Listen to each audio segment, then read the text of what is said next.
Welcome to the TA Disruptors podcast.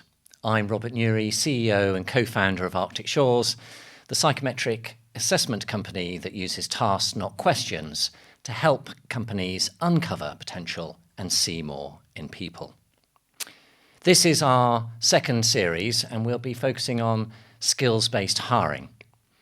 And I am very excited to be welcoming an expert in psychometrics and an old friend of mine, Ben Williams, who is founder and managing director of STEN10. And Ben is one of the leading business psychologists in the UK, possibly in Europe as well, and somebody who I have the highest respect for in terms of expertise around understanding people, assessing people, and being able to develop people. And so Ben and I, which is why I'm particularly excited to have you on the podcast today, go back actually right to the beginnings of Arctic Shores. And when I, fresh-faced out of the IT world, coming into the world of psychometrics, had absolutely no idea what this was all about. I was fortunate enough to be introduced to you, and to your great credit, you gave me a Psychometrics 101 on the principles of how you design and create a gold standard psychometric assessment. And I've forever been grateful for that education and the continued advice that you've given me over the years. So, Ben, welcome to the podcast. Yeah, thank you so much, Robert. Yeah, real pleasure to be here. And I've got very fond memories of those early days too. So yeah, look forward to getting stuck into talking about skills. Yes, and you are one of the people sort of best placed to really be talking about this. And there's obviously so much discussion at the moment around skills-based hiring, and everybody has got hugely excited about it, and we're seeing playbooks, webinars, podcasts, all around skills-based hiring. But the one challenge that I have around this, and for me it's the elephant in the room, is what is a skill? So can we just start with that, because there seems to be a lot of confusion around all of this. And from a business psychologist's perspective, maybe even from your own personal research perspective on this, but what's your understanding and definition of a skill? Well, I think it's a really good question. I think there are certain terms in business psychology that are universally understood. So what is a psychometric test? Well, it's a test that has properties that can be measured, and it has certain properties like reliability, validity, norm groups, etc. And there's a universal agreement about what that is. There are other terms, which things like maybe capabilities, even strengths, and I would also put skills in that category that don't have a textbook definition. So I think where I would go with it is say, well, look, what's the common consensus about what a skill is from the practitioners and the consultancies that are offering services around this, and try to unpick, is that any different to a competency, a strength, or a personality trait indeed? Yes. I think, in my view, a skill is... So in my view, the common consensus in how a skill is defined is a real combination of personality, of behaviour, of knowledge, of, behavioural competence in certain techniques, for example, negotiation skills or persuasion skills or presentation skills. So it's a real patchwork quilt of qualities that people have used to talk about skills. I think also, and maybe we'll talk about this in a moment, but it's what is a skill as contrasted to what. So, yes. So some people talk about a skill in comparison to experience-based hiring. Some people talk about a skill as being distinct from a competency. Some people say it's the same thing. So, I guess that was a really long way of saying I don't think there is a universally agreed upon definition, but I think the way in which I've seen it used is that it's a real patchwork quilt of psychological qualities and knowledge that go to making a skill. Yes. So a very broad and well thought through explanation there. I will go back to our alma mater on this one and the Oxford Dictionary definition of a skill, which is something that you're good at.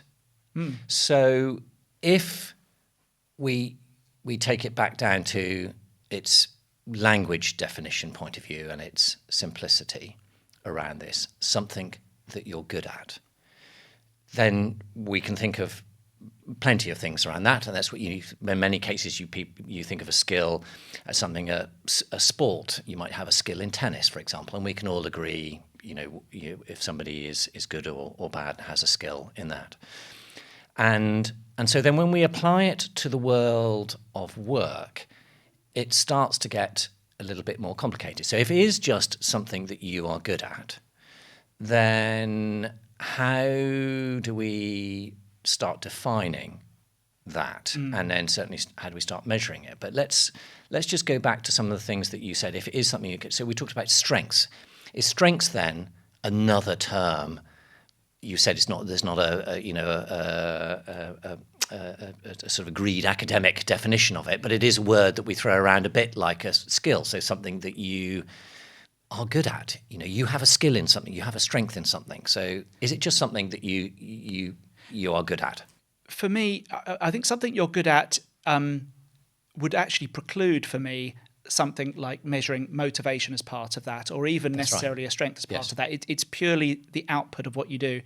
I think the problem for me also comes down to how finally you dissect a skill. So in your tennis example, you can be good at tennis or bad at tennis. But then obviously you can break that down into, are you good at serving aces?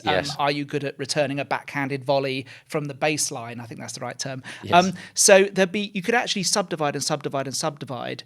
That's, again, where there's no universally agreed upon level at which you stop. So actually, you could say that the way in which you rotate the ball in your hand before you throw it up in the air is a certain skill to get a certain degree of spin on it. Now, in the workplace, if you take something like a very broad skill, like being good at teamwork, then you can start subdividing that and say, okay, well, part of that might be emotional intelligence towards the behaviour of others. One of them might be emotional intelligence about yourself. And then you can subdivide that and say, well, okay, emotional intelligence about myself. So am I aware of my own emotions and can I manage them effectively? So those could be 2 more sub-skills. And then you can subdivide. So it goes on and on and on until you actually end up with almost an unmanageable number of skills to assess by any objective assessment method. So that's another thing I think we're grappling with at the moment. No, I love that. And there are 2 really important points that you highlight there. One is because we don't seem to have a clear definition, or even if we agree on the simple definition of it, it opens up a Pandora's box of sub-sectors within all of that. And I've seen, everybody's running around at the moment trying to do skills taxonomies. And as you rightly point out, they then start going, we can't just have leadership skills or teamwork skills on this, and they then subdivide it. And then there is no way or framework that's saying how many levels do you go down before you get to a core universally agreed skill. So that's problem number one. And it slightly raises the question of yes, it's worth, I suppose, having an understanding in overall perspectives of what your skills are. But actually, do we need to go down to the nth level of understanding on this? But the second thing I just want to pick up too on that you mentioned as well is that people confuse skill with other things that make you competent in that skill. And so that's what you're also highlighting, I think, in the tennis one in there. So it could be motivation. It could be knowledge. It could be an inherent personality trait that you have, resilience, for example, that enables you to be good at tennis, in our definition of it, our sort of generic one.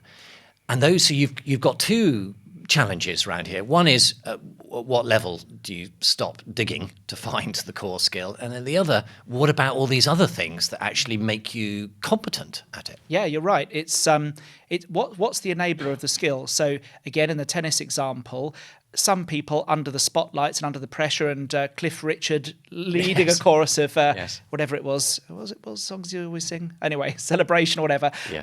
Some people, that would be a huge motivator, and it will actually bring their skill to the fore and allow them to fully realise it in a way that perhaps they wouldn't if it was a damp weekend and they just had one person in a scarf clapping along to them. Yeah. So skill enablers, I think, are a really important thing to consider, because I think they allow the skills to blossom and to come to life. Yeah. Can we? So, as you know, I and Arctic Shores are very keen on this concept of a skill enabler, and maybe this obsession with skills-based hiring is slightly missing the point about trying to think, we should be hiring for skills, as opposed to perhaps we should be hiring for somebody's ability to acquire a skill. And the analogy we like to use is, looking at the roots of a tree rather than the leaves. If you think of skills as leaves, they're things that you're going to refresh. And I think Boston Consulting Group said you've got 2.5 years is the typical lifespan of a skill now, with all the changes that are going on. So is that where you think we should be focusing, rather than on the skill and the hard skill that somebody might actually acquire or already have, and actually, because we're going to need to refresh them the whole time, maybe we need to be looking at skill enablers? Yeah, I mean, I think it comes down to a combination of what's your purpose for assessing these skills. So if it's to identify training and development needs, then actually getting an understanding of how good people are currently and where they might need to be in the future is actually a good thing to do, to have a bit of a benchmark. If it's something where you're looking to recruit, especially around early years recruitment, and saying, right, what's their level of skill at political sensitivity in their communications, then obviously that's not going to be fully developed yet. But actually looking at the potential for that, so whether it's around some kind of measure of like personality traits, around their propensity to analyse the needs and motives of others, perhaps a little bit of interpersonal adaptability, those are the building blocks that will lead on to the skill of political sensitivity, which might not be fully developed yet. I think also that it comes down to this whether we're defining skills or skills-based assessment as looking at someone's CV and saying, can we put a tick into each of these boxes? Because I think that approach is the one that's fraught with problems from a inclusion and diversity perspective, and lots of other perspectives in terms of like socioeconomic status and what school you went to and everything. Is going to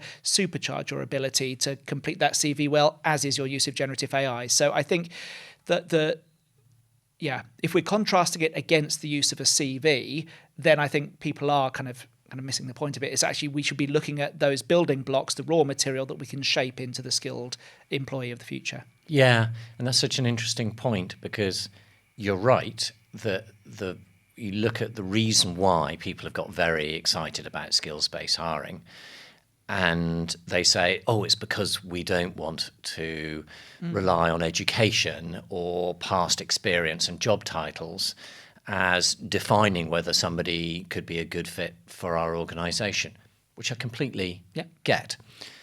The worry is that you add the frying pan into the fire on this one if you're not really thinking it through. Yeah. So if we talk about skills-based hiring as being the problem we're trying to solve around this is that we don't want to use education or experience, then what's the replacement for it? And if the replacement for it is, you need to hire for a bunch of skills that we have done some analysis on in our organisation, then that throws up another challenge around all this about, what are those skills? Are they universally agreed? And how, and at the moment, how are you going to assess for them? Because at the moment, what people are doing is looking for a word match, a word association. So I need leadership skills. Okay, well, maybe actually go down a couple of levels from that, but I've even seen it just at leadership skills. So then you go out to market to go and hire people who put leadership skills in there.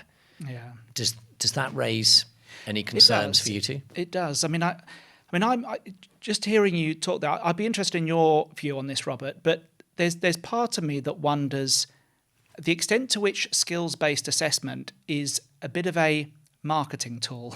So a lot of the time, people that offer services in this space need to have something new to talk about. So Yes. whether it's, you can't just talk about competencies year after year, decade after decade, you have to find a new spin on it. Actually, I can see, taken to the nth degree, a skills-based organization where you have a pretty comprehensive understanding of every employee's different skill levels across multiple different skills really does allow people perhaps to facilitate horizontal career progression. Yes. Maybe if you're working in a consultancy firm, then knowing the pattern of skills and knowledge of your consultants team, you can assign them to 3-6-month projects really easily.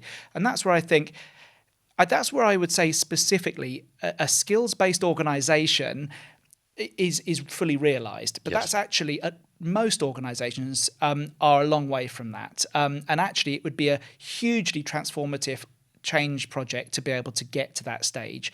So then you wind it back a bit and say, well, if we're not going to embrace skills fully across the whole organization, what are we really saying here?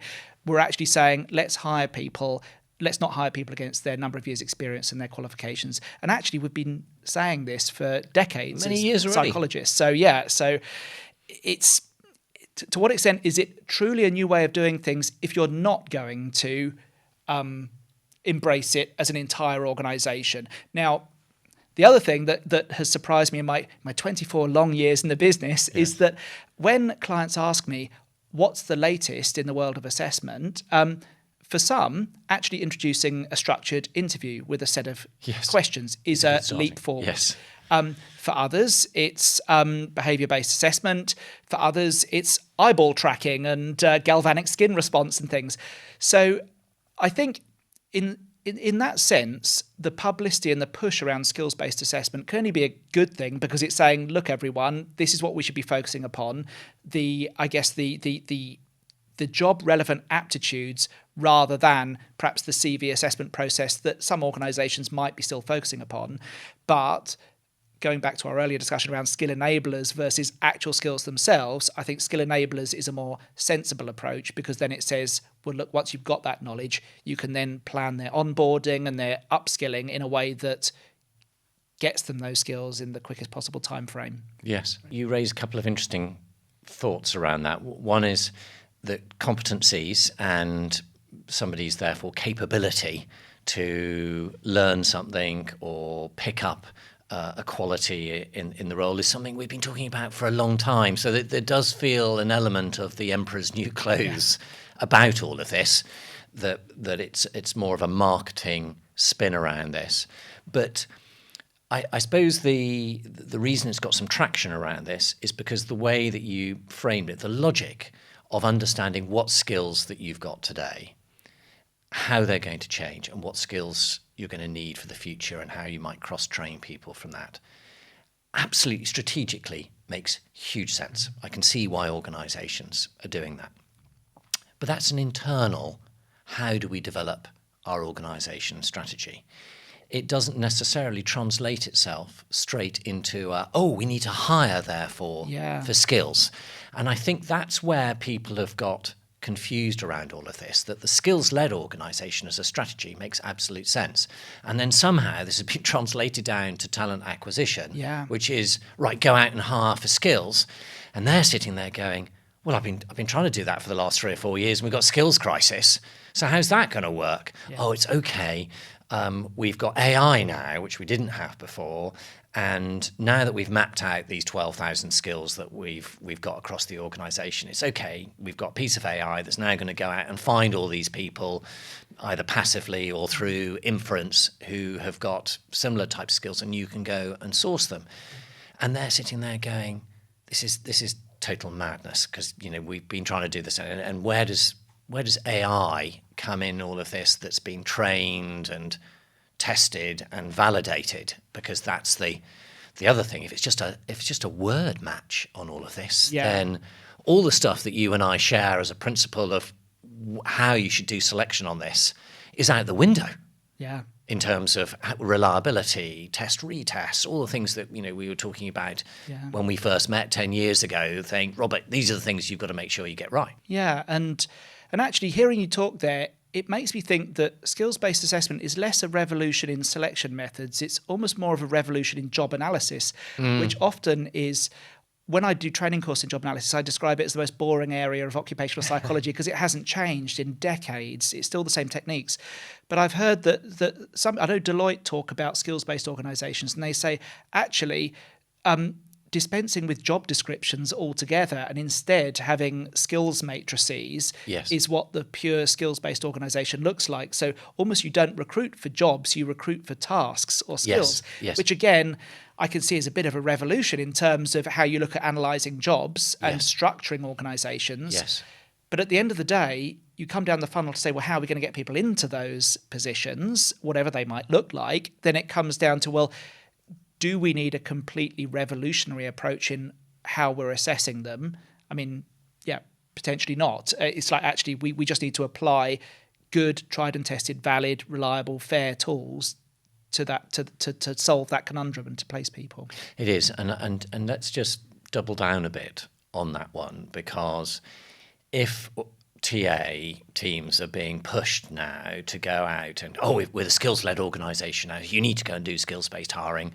There's a bunch of tech out there that's saying that we can match these words for you, so don't worry, you don't have to get on top of all of this.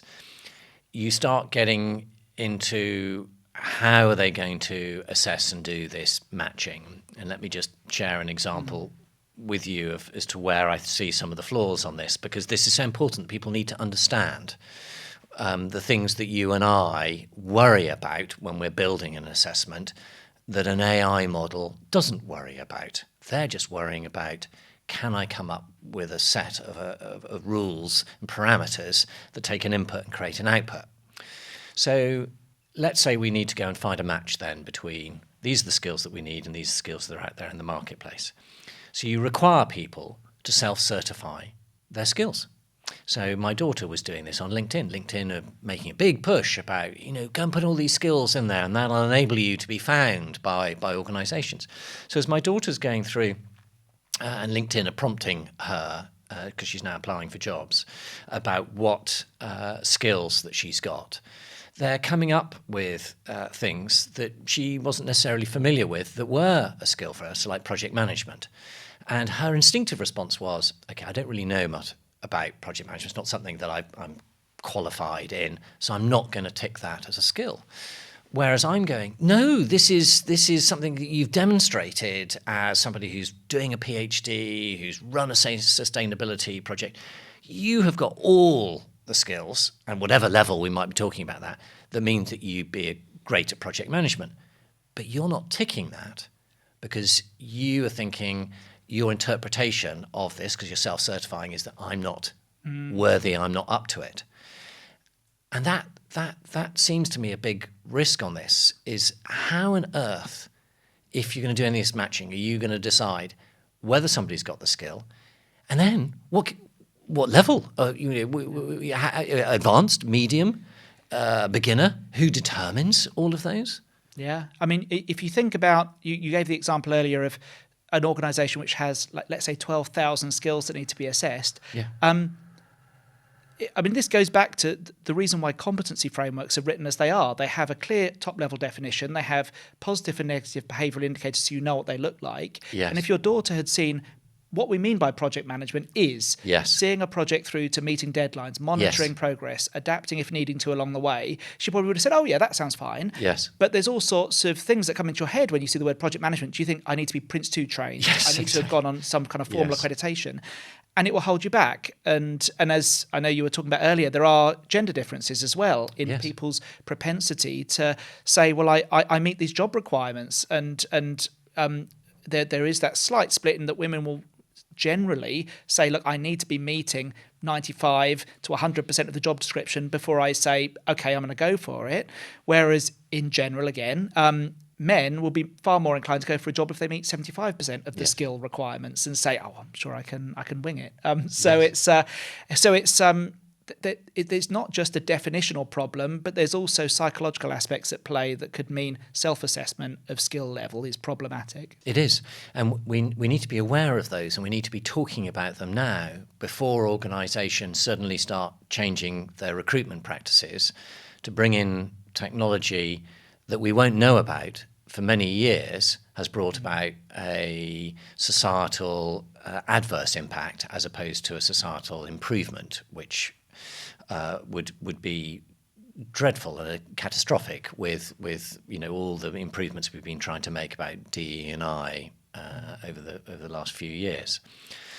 So when we think about the skills-based hiring then, and what we need to get right on all of this, and I like your point about this, which is if at worst from all of this we're just challenging, or sorry, actually probably at best out of this rather than worst, but at best out of all this we're challenging people to rethink their recruitment process on that. That is a good thing. Yeah. We know that there can be improvements in all this. Take bias out of it, and you gave the example of just a structured interview as an example. So if we take the starting point of this, which is, we could just start just improving the way that we look at it, and if we change the job description and flip it to being less experiential centric and more about competencies, strengths, motivations, values, and then start thinking, well, how do we design a recruitment process that brings those things out, then that could be a good thing from all of this. But we need to be very, very clear as to what a good process looks like, and then use tech to improve it, rather than I've just been told to put in skills-based hiring.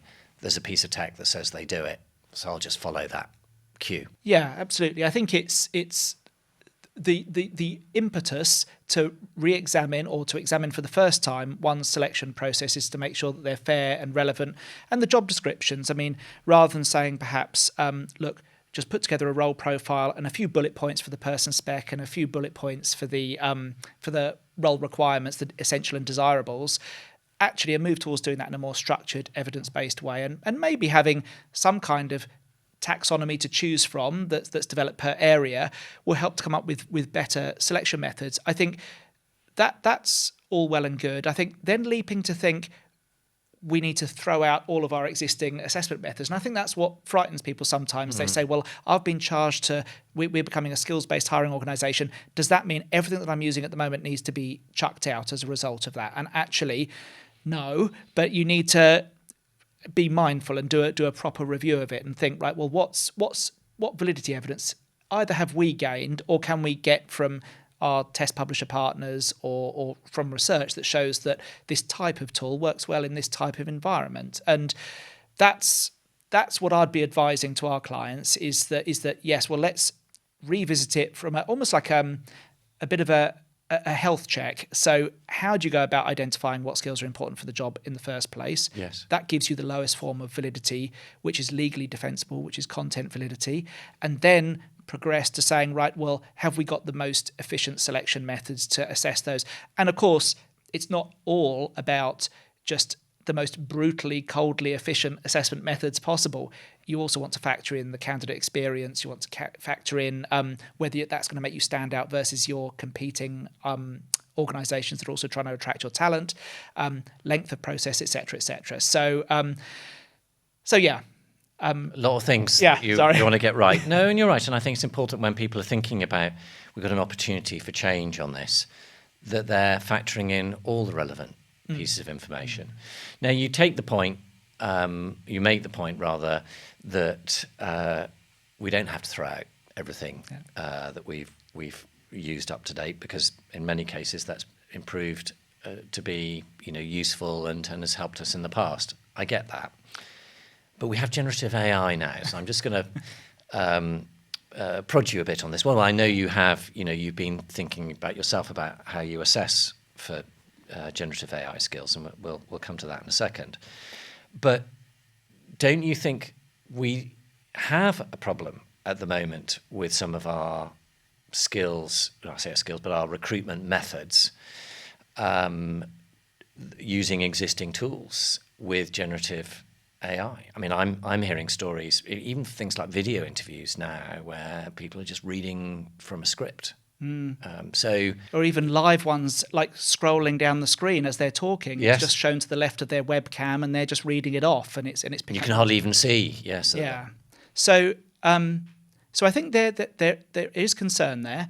I think something that I've always been quite interested in looking at the evidence around is people's motivation to cheat. And I actually read through your wonderful playbook, relation to skills-based assessment, but I was actually surprised by the statistics about the low percentage of people that admitted to using ChatGPT as part of their... Yes.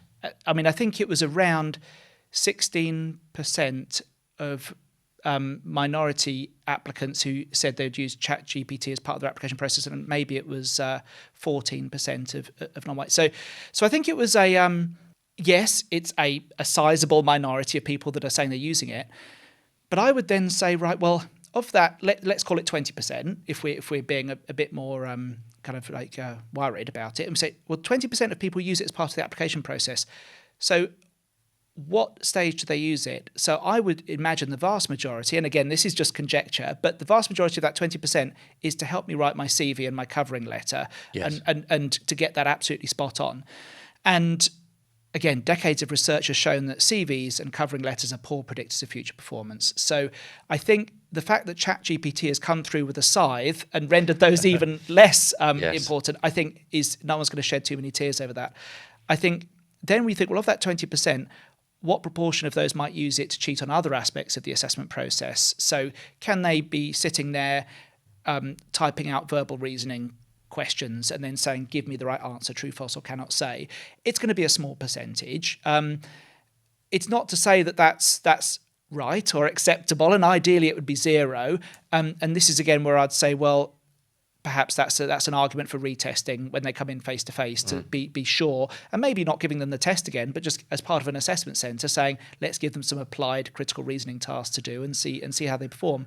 So I would say generative AI is a concern, but I'd probably say that it's less of the death knell than it could be at the moment. I could foresee a plugin, and this is where, if I was being very Machiavellian, I would say, actually, as a side hustle, I will develop a plugin for Google Chrome that will screen read, and at a click of a button, it will solve any reasoning test with. And you're about to tell me it already exists. It already exists. Exactly. You can go out and find it on Reddit. Right. There are the way that generative AI and OpenAI is working. It's going down the Apple route, which is you can create your own little app and then market it through there as through the OpenAI marketplace and platform as something free to use for people, and you can then use it for marketing or whatever. I wonder what the law of it's not unintended consequences, but there will be a certain demographic of individuals that actually manage to find this, at least at first. Yes. And I'm going to give you an example on this. Yeah. So this has often been sort of mooted as it really is people's motivation to cheat on this any different now than it was years ago? And traditionally, we always known that some people were trying to cheat and manipulate. It was less than sort of 10% of applications.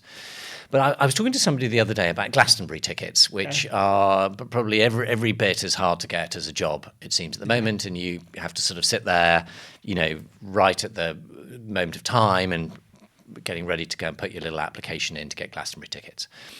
And I then... and it sounded absolutely impossible. And so you sit there going, oh, well, it's just luck of the draw and it didn't work out for me. And then I caught up with somebody the other day, said, oh, yeah, I came about somebody through a WhatsApp group, and there's a backdoor way to get Glastonbury tickets now.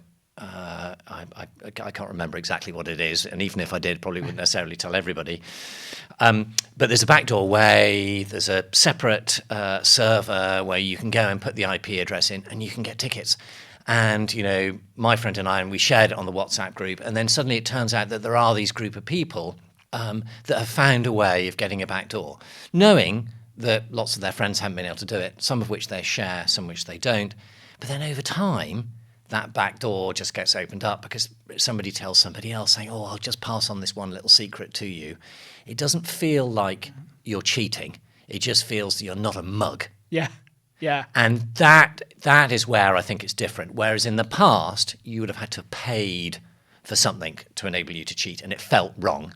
Whereas this time it feels, well, it's a calculator out there.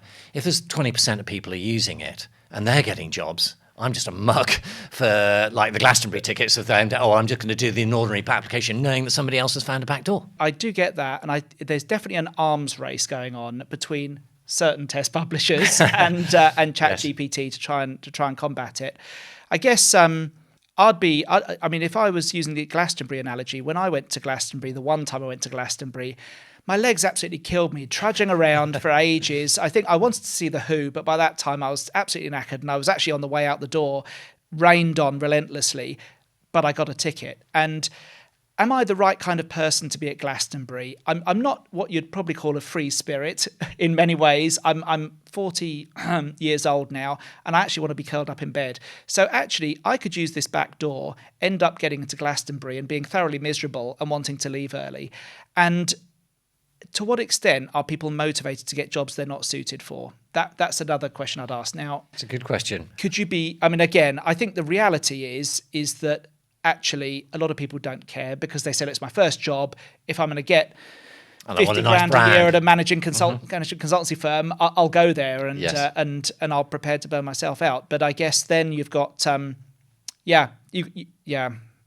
it's tricky. I mean, again, some of the data, I saw another firm that I won't mention the name of presenting in December about what they were seeing at the results of the SJT test. Now, I think SJTs are quite interesting because if you design an SJT being a situational judgment test, so a little scenario, and what would you do in this scenario? And I think some of them can be designed in a way that's blatantly obvious for something like ChatGPT to cheat exceptionally easily. So what's a good way to respond to interpersonal conflict in general? Option A, B, C, or D, and it can do it. It's far harder when there isn't a universal right or wrong answer. Now, it's not to say it's impossible, because ChatGPT will be trawling the web, and it may well get. There was a bank that I did some work for a while ago, and one of their competencies was around straight talking, so being quite no nonsense, delivering it like it is. If it upsets people, but it gets the job done quickly. In a situational judgment test that asked, well, look, how would you go about delivering this difficult feedback to a colleague? And one of the distractor options was something like, I would talk about all of their strengths and talk about how much I appreciated them, but then also mention the fact that they could potentially improve here, versus the right answer, which was tell them this is unacceptable, it needs to change, otherwise X, Y, Z. I would have thought that ChatGPT would find that quite difficult to assess for that particular application, that's the right answer, but for this application it's this answer, and maybe for this job it's the middle answer. So it's that kind of Yes, I have to challenge you a bit on that. Yeah, front. go ahead. I think it's interesting because it's now moved on so much that you can feed, particularly ChatGPT-4, you can feed it the career website where it says, we like straight talking people. So you say to ChatGPT, right, look through the career website and give me a list of the type of things they're saying in terms of personality traits they're looking for. Because you've got to say it on your website, because it's your way of being able to filter. You've got to allow people to see, well, what kind of people do you want? So, I want straight-talking people.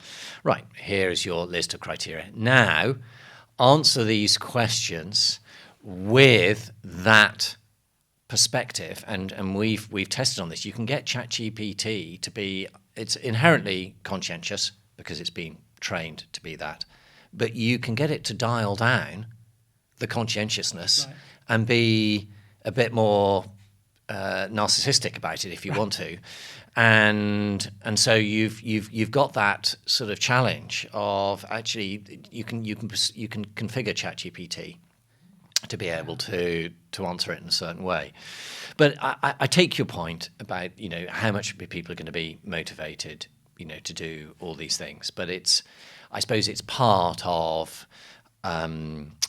just being aware, I suppose, of what's going to come out. But I'd like just in the last sort of few minutes just to talk about what sort of skills, and what do you think, and we talk about skill enablers.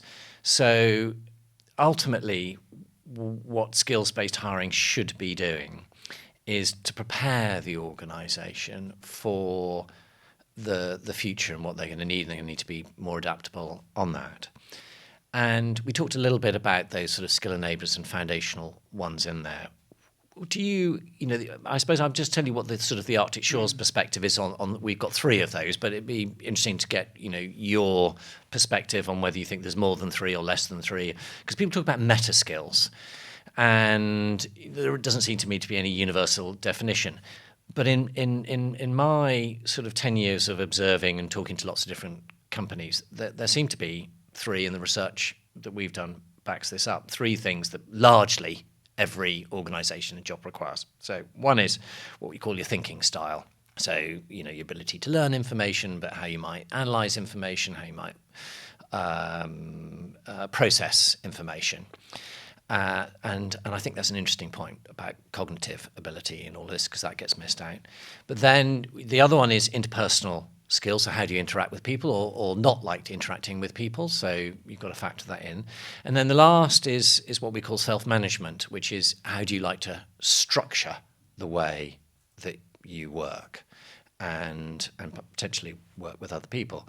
So if you have those 3 main buckets, that seems to me to cover the main things from which then people can learn whether they're going to be a project manager or a negotiator or whatever it might be. Yeah, I think that's comprehensive. I think that that element of people's raw reasoning skills. So thinking style is one thing, thinking aptitude, and that kind of raw reasoning skill, I think, is often a predictor of people's ability to take on board concepts quite quickly and see the implications of those, and then to learn.